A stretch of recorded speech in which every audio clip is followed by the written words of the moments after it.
Om Swastiastu. Selamat malam Bapak dosen dan teman-teman sekalian. Di sini kami kelompok 9 akan memaparkan materi tentang kewajiban lancar dan kontingensi. Akan tetapi sebelum kami memaparkan materi, izinkan kami memperkenalkan diri terlebih dahulu. Perkenalkan, nama saya Nikoma Ratih Widiwahyuni, nomor absen 25, dan rekan saya Nikade Ayu Anggreni, nomor absen 26. Baik, materi yang pertama yaitu keuntungan dan kerugian kontingensi. Pengertian kontingensi. Kontingensi adalah kondisi di mana terjadi ketidakpastian mengenai apakah kewajiban untuk mentransfer kas atau aktiva yang lain telah timbul atau jumlah yang akan diminta untuk melunasi kewajiban tersebut. Dalam arti yang lebih luas, kontingensi adalah suatu atau serangkaian kondisi situasi yang melibatkan ketidakpastian mengenai keuntungan atau kerugian bagi perusahaan yang pada akhirnya akan diketahui ketika satu atau lebih kejadian di masa depan terjadi atau tidak terjadi. Nah, materi yang kedua yaitu keuntungan dan kerugian kontingensi. Yang pertama yaitu keuntungan kontingensi. Keuntungan kontingensi adalah klaim atau hak untuk menerima aktiva yang keberadaannya tidak pasti.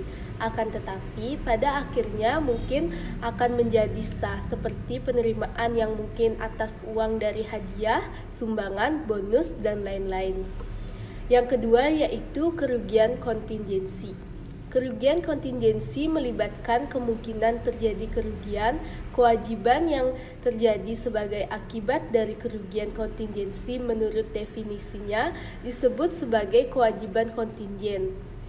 Kewajiban kontingen bergantung pada terjadinya atau tidak terjadinya satu atau lebih kejadian di masa depan untuk mengkonfirmasi jumlah hutang pihak yang dibayar, tinggal pembayaran, atau keberadaannya. Baik, selanjutnya penyajian kontingensi. Perusahaan mencatat kerugian kontingensi dan kewajiban apabila kerugian merupakan sebuah estimasi yang dapat dipastikan, dan apabila kemungkinan kerugian kecil, maka pengungkapan harus memuat sifat kontingensi dan estimasi kemungkinan kerugian. Perusahaan harus mengungkapkan kewajiban kontingensi lain meskipun kemungkinan kerugian dapat mengecil, yaitu sebagai berikut. 1. Jaminan atas utang pihak lain. Yang kedua, kewajiban bank komersil di bawah surat kredit yang selalu siap. Yang ketiga, jaminan untuk membeli kembali piutang atau properti yang berkaitan yang sudah terjual atau ditetapkan. Baik, materi selanjutnya, pengertian garansi. Garansi merupakan jaminan yang ditetapkan undang-undang dari suatu perjanjian dalam jual beli di mana produsen atau penjual akan menanggung kebaikan atau keberesan produk yang dibeli untuk jangka waktu yang ditentukan. Secara umum, perusahaan atau produsen atau pelaku usaha lainnya akan memberikan garansi kepada pelanggan sebagai jaminan bahwa mereka akan memperoleh produk yang baik. Garansi biasanya dibatasi dengan waktu tertentu. Arti masa garansi adalah kebijakan periode yang menjamin bahwa produk tersebut bebas dari kesalahan dan kegagalan. Fungsi garansi dan jenis-jenis garansi. Fungsi garansi ada 4. Yang pertama, pelanggan lebih percaya. Yang kedua, usaha untuk perlindungan pelanggan. Yang ketiga, bahan evaluasi operasional perusahaan. Yang keempat, pengikat produsen atau penjual dan pembeli. Selanjutnya, jenis-jenis garansi. Jenis-jenis garansi ada 2. Yang pertama, garansi resmi. Yang kedua, garansi toko. Garansi resmi adalah jenis garansi produk yang didistribusikan perusahaan untuk memegang hak distribusi, di mana garansi produknya dinyatakan secara tegas dan tertulis. Masa garansi resmi umumnya cukup panjang, bisa 1 tahun, bahkan masa garansi bisa lebih lama untuk produk tertentu. Selanjutnya, garansi toko. Garansi toko yaitu jaminan produk yang tidak diberikan dari agen distributor. Biasanya garansi toko ini hanya disampaikan secara lisan. Nah, berapa lama sih garansi toko? Lama masa garansi toko sebentar, yakni hanya beberapa hari saja. Baik, di sini saya akan menjelaskan pengertian jaminan. Jaminan atau agunan adalah aset atau barang-barang berharga milik pihak peminjam debitur yang dijanjikan atau dititipkan kepada pemberi pinjaman kreditur sebagai tanggungan atau jaminan atas pinjaman yang diterima jika peminjam tidak dapat mengembalikan pinjaman atau memenuhi kewajiban peminjam tersebut. Jika peminjam tidak dapat memenuhi kewajiban atau gagal membayar, maka pihak pemberi pinjaman dapat memiliki agunan tersebut sesuai dengan perjanjian. Nah, dalam pemeringkatan kredit, jaminan sering menjadi faktor penting untuk meningkatkan nilai kredit perseorangan ataupun perusahaan. Nah, bahkan dalam perjanjian kredit gadai, jaminan merupakan satu-satunya faktor yang dinilai dalam menentukan besarnya pinjaman. Jenis-jenis jaminan berikut ini terdapat 2 jenis jaminan, yaitu yang pertama berdasarkan kebendaannya. Yang A, ada jaminan berwujud, jaminan tidak bergerak, misalnya tanah yang ditempatkan berdiri sebuah bangunan, mesin-mesin yang terpatri, misalnya mesin besar pabrik industri. Ada jaminan bergerak, misalnya mesin kendaraan bermotor, inventory barang, emas, batang, dan sekuritas. Yang B, ada jaminan tak berwujud. Jaminan ini melingkupi hak cipta, debit, niaga, dan hak sewa. Yang kedua itu ada berdasarkan jaminan penanggungan. Berdasarkan penanggungan, jenis jaminan ini terdapat 2 jenis antara lain. Yang pertama itu yang A, ada jaminan pribadi. Jaminan pribadi ialah pemberitahuan investor individu spesifik untuk membayar defisit bank atas kredit yang diinformasikan kepada debitur spesifik yang ditanggung sampai waktu yang sudah disetujui antara bank dan debitur. Yang B itu ada jaminan perusahaan.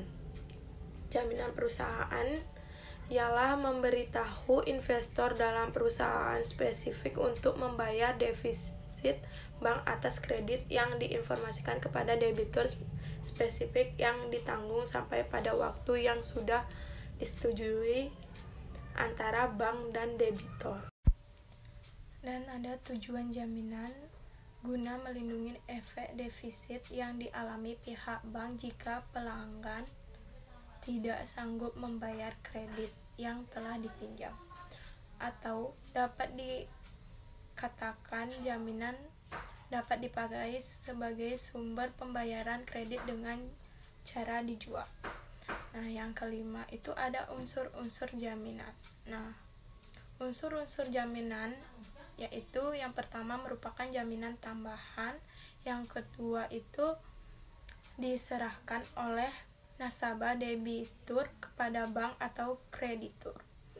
Yang ketiga itu untuk mendapatkan fasilitas kredit atau pembiayaan berdasarkan prinsip syariah. Di sini ada memahami penyajian dan analisis kewajiban lancar. Nah, yang pertama itu ada pengertian kewajiban lancar. Nah, akun kewajiban lancar biasanya disajikan sebagai klasifikasi pada bagian kewajiban dan ekuitas pemegang saham dalam neraca. Dalam kelompok kewajiban lancar, akun-akun tersebut dapat dicantumkan menurut periode atau tanggal jatuh temponya dan sesuai dengan tingkat likuidasinya. Nah, informasi yang bersifat tambahan yang berkaitan dengan kewajiban lancar harus memenuhi persyaratan full disclosure. Selain itu, terdapat pengecualian penting jika kewajiban yang jatuh tempo pada periode berjalan harus dibayar dari aset yang diklasifikasi sebagai kewajiban jangka panjang, seperti pelunasan obligasi, yang jatuh tempo pada periode sekarang.